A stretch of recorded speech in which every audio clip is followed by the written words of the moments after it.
اس سے کام نہیں بنتا. ہمیں تقریباً 13 سے 14 لاکھ سالانہ اضافی نوکریاں کریٹ کرنی ہے جس رفتار سے ہماری آبادی بڑھ رہی ہے اور جس رفتار سے نئے لوگ جو ہیں وہ ہماری ورکرز پاپولیشن میں ان کی ایڈیشن ہو رہی ہے.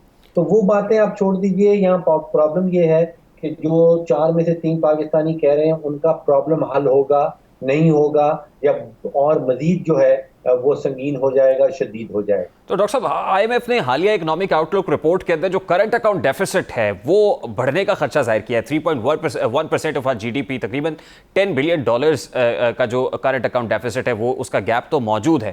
اور کرنٹ اکاؤنٹ ڈیفیسٹ اگر اسی طرح سے بڑھتا رہتا ہے تو دوسری طرف جو انفلیشن ہے وہ کیا 9.2% ہی رہے گی یا ڈبل ڈیجٹس میں چلی جائے گی؟ کہ یہاں پر جو ہے وہ آئی ایم ایف نے کافی محتاط اندازہ لگایا اپنے مہنگائی کو لے کر, یا آپ کو لگتا ہے کہ اس سے بھی زیادہ ہو جائے گی؟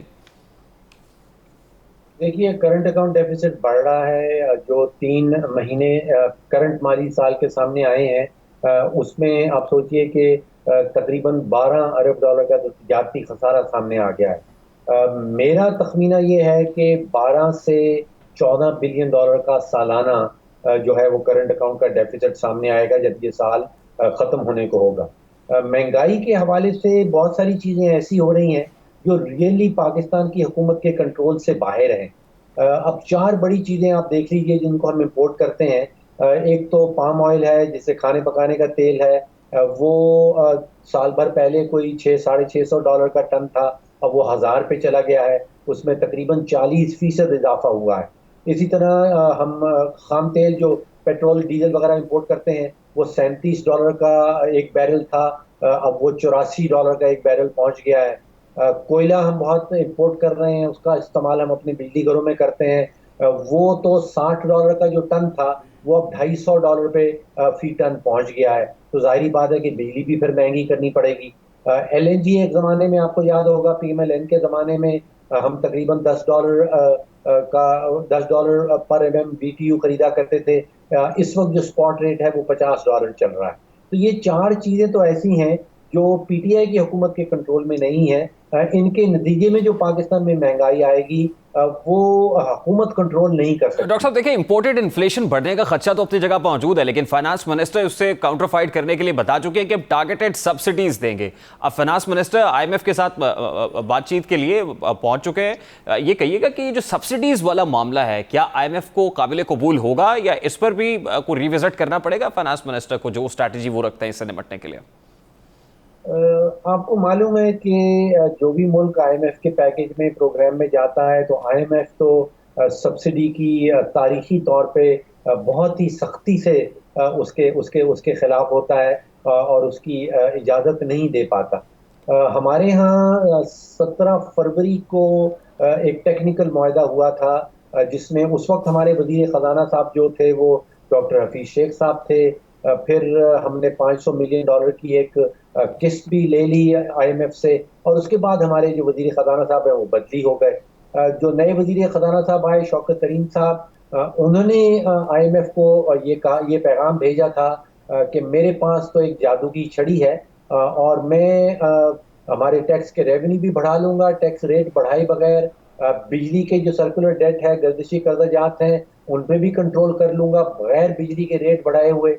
تو پھر آئی ایم ایف نے ہمیں کہا کہ بھائی آپ کے پاس جادو کی چھڑی ہے, ہم ذرا سائڈ پہ ہو جاتے ہیں, آپ 6 مہینے اس جادو کی چھڑی کو استعمال کر لیں.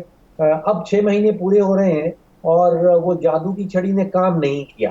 اب ہم کوشش کر رہے ہیں کہ واپس آئی ایم ایف کے پروگرام میں چلے جائیں. تو پھر وہی جو 17 فروری کو وعدہ کیے گئے تھے جس میں ہم نے $900 ارب کا اضافی بجلی کی بلوں کی مد میں اضافی ریونیو اکٹھا کرنا تھا, کوئی 610 ارب کا اضافی ٹیکس لگانا تھا پیٹرول اور ڈیزل کے اوپر, اور کوئی 1200 ارب کے اضافی ٹیکسز تھے. اب آئی ایم ایف اور پاکستان کے درمیان آئی تھنک دوبارہ سے وہ مذاکرات. آئی ایم ایف کو شاید یہ قابل قبول نہیں ہوگا اور آئی ایم ایف پاکستانی معیشت کے گلے کی ہڈی بن گئے جو نہ اگلی جائے اور نہ نگلی جائے. بریک لینے کا کہا جا رہا ہے, بریک لیں گے, بریک کے بعد واپس آئیں گے. امریکہ پاکستان سے ناراض کیوں ہے اور کیا اب بھی کوئی امکان باقی ہے بائیڈن کی کال آنے کا؟ بات کریں گے اس بریک کے بعد. ہمارے ساتھ